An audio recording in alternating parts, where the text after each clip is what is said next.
Quite often during these past 3 years, a question that I would get is, Dr. Barry, when is this pandemic over? Like, when can we move on with COVID-19? And I always had my verbatim speech. I said, hey, what I would like to see is, the death counts going down, the case rates going down, as much people who can be vaccinated to actually get vaccinated. I like to see those three things before I can say, yeah, this pandemic is over. Now, unfortunately, we're like over three.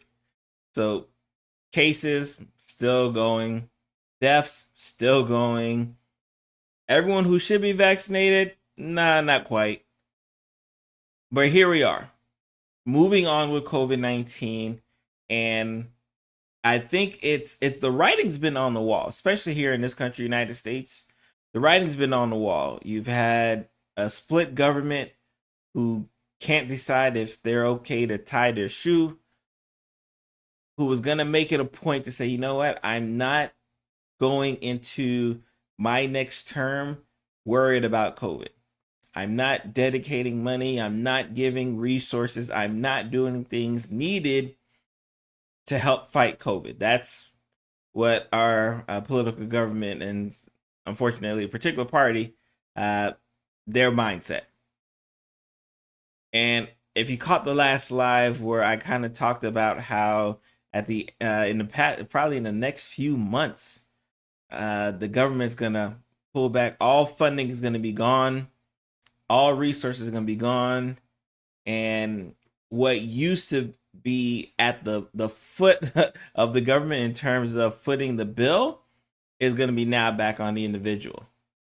And again, especially with our administration, it's not something they want to do. Again, I suggest you catch that live, especially if you didn't get a chance. Not something they want to do, but it's something that they're forced to when you don't have the funds to do it. So as we fast forward here, and as I record this episode, one of our, I like to say almost our landmarks during this pandemic, the Johns Hopkins dashboard, isn't updating anymore. And we're going to talk about why this episode, because I think it's important to understand what we learned and, more importantly, what we didn't learn during this pandemic of COVID-19. So anytime I talk about COVID-19, this is your first time catching any of my COVID-19 episodes. I like to give some numbers just so we can kind of wrap our minds around exactly what we're dealing with when we talk about COVID-19. So here are some numbers, right? Just as far as, and I always break this down into cases, deaths, and then vaccinations, especially because we have the vaccine. So here in the United States, we have 103.4 million total cases of COVID since the beginning of the pandemic. Again, less than 3 years, depending on when you're watching this video. 1.13 million deaths here in this country alone. Of course, that's tops for number one. From a vaccination status, we've had over 672 million doses given, with roughly 230 million people being fully vaccinated. And I wonder if that number includes, in fact, I'm almost sure it doesn't include those who've been boosted. Wishful thinking.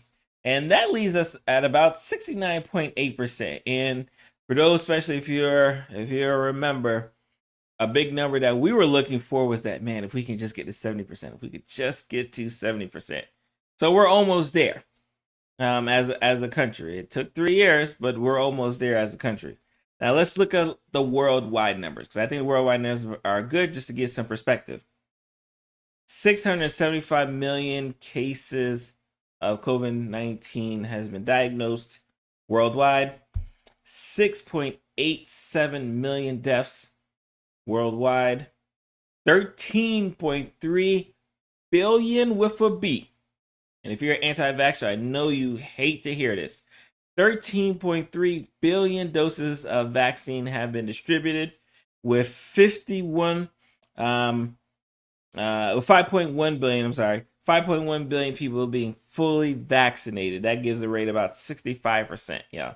So as you can see, the numbers are there, and depending on when you're watching this or listening to this, just the day prior, because I look up these episodes, look at these stats just to kind of get an idea. Just the day prior, we had 23,000 new cases of COVID-19 in this country. Just the day prior, we had over 300 people die from COVID-19. So again, this is not a disease that is benign of any sort.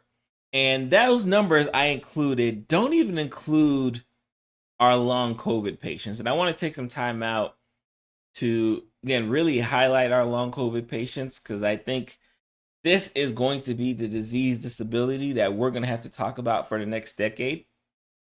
And, I follow some amazing people on some of my social media platforms, and to hear their story about how they're still dealing with COVID-19, still dealing with the effects of COVID-19, still dealing with the effects of the hospitalization and the disease process, to think about how they are still dealing with it. And the fact that as our country, we're just like, oh, okay, come on, guys, let's just go. COVID's here to stay, and nothing we can do about it. Like, it's kind of disheartening. It's kind of disheartening and it's kind of sad, but here we are. So let's talk about the Johns Hopkins dashboard a little bit, right? For those who may not know, if you've been following me during my COVID-19 coverage these past 3 years, this is a very often referenced site for information, including cases, including death rates, including vaccinations, including outbreaks across the world. This is one of these sites that said, hey, you know what? If you're looking for COVID information, I'm the site to go to. So much so that over these past 3 years, again, I want you guys to just kind of think about the number of people who might have viewed this dashboard. Over the past 3 years, that dashboard was viewed over 2.5 billion times. I probably account for like 100,000 of it, but 2.5 billion times that site was accessed, that site was referenced, that site was looked at to be our source of information during this pandemic. But by the time you're listening to this episode or watching this episode, that site is updating no more. And it's sad for many different reasons. But it's, again, when we talk about earlier, the writing on the wall, it is what has to be done. Because when you have, again, a government that's split, when you have a government that's not going to fund the resources, that's not going to fund testing, that's not going to continue funding treatment, as well as you have states, I'm in the state of Florida. You already know my thoughts on the state of Florida and our governor. So when you have states that are not going to submit the correct data, submit incorrect data, delay the data that they do submit, when you have states across our country doing that, how can you have a dashboard site that is dedicated on getting good information? Remember, good information out starts with having good information in. So if you're not receiving that good information, if you're not receiving that timely information, if you're not receiving information that is likely going to be life-saving to someone, if you're not receiving it, there's no way you can give it out. So we got to the point, especially with the Johns Hopkins dashboard, is that they just did not have the opportunity to keep on updating as much as they wanted to, because unfortunately our states were like, hey, we are moving on. Move on with us or get left behind.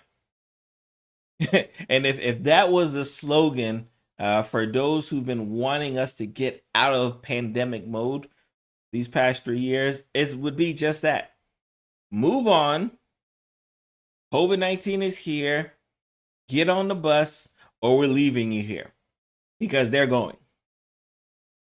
And the Johns Hopkins dashboard was so important, y'all. And the reason being, and y'all know I'm a public health, I have a degree in public health, master's in, my master's thesis was on program evaluation. It came at a time in this country where our public health is bad, still is bad, continues to be bad. But what it recognizes is that, hey, you know what? We do not have a system in this country to be able to track this pandemic. So Johns Hopkins said, hey, I'm going to take it upon myself. And apparently the reports was that the initial investment was about $13 million. I'm going to take the investment upon myself to get the information that we need to try to fight this pandemic, because I can't rely on the government to do so. I can't rely on the CDC to provide information. I can't rely on other governmental agencies across this country to provide the correct information. So I'm going to do it myself. And it did that. And it did that valiantly. Again, 2.5 billion, which is still a crazy number to think about it. But I mean, imagine if your website got hit 2.5 billion times. Like, that is the impact that dashpad had. But it doesn't have it anymore. And the reason why it doesn't have it is because, again, we're moving on. Some of us, in fact, a lot of us, very reluctantly. And even an episode like this, where I'm fortunate that I can still give the updates and still give the numbers, because when we move past 3 years, because we're about to get to the 3-year mark when the world essentially shut down, when we move past and get to our year 3, our governmental agencies have kind of caught up somewhat. The CDC has caught up and has information. The World Health Organization has caught up and has dashboard and has information. Not as great as Johns Hopkins, and they are still going to run into the same issues that the Johns Hopkins are going to run into, but at least we've done enough so that our government can kind of catch up. And I said this before, one of the biggest issues here in this country is just the lack of public funding, the lack of support for public health in dealing with just all everyday issues: blood pressure, diabetes, cholesterol, a COVID-19 pandemic. We just did not have the proper infrastructure from a public health perspective to deal with that. And we have to be extremely thankful that Johns Hopkins took it upon themselves to say, hey, we see you guys lacking over there. We're going to support you. We see you guys slacking. We see you guys don't have the support you need. We're going to do it for you. And obviously, I'm very thankful for it, because, again, as a researcher and as an academic, it was one of the most, it was a site that I frequented a lot. It was a site that I would, hey, what are our numbers looking like? All right, boom, that's what our numbers are looking like. So when we move and continue to move through this pandemic, and as we cross the 3-year anniversary of really the world shutting down, I want a lot of people to understand that we still have some work to do. COVID deaths are still here. Vaccination rates aren't as good as we want it to be, especially if we're talking about people who need to get boosted. Like, that's a whole different discussion. We could do a whole different video on that. And we know that a lot of people have just like, let's go, let's move on.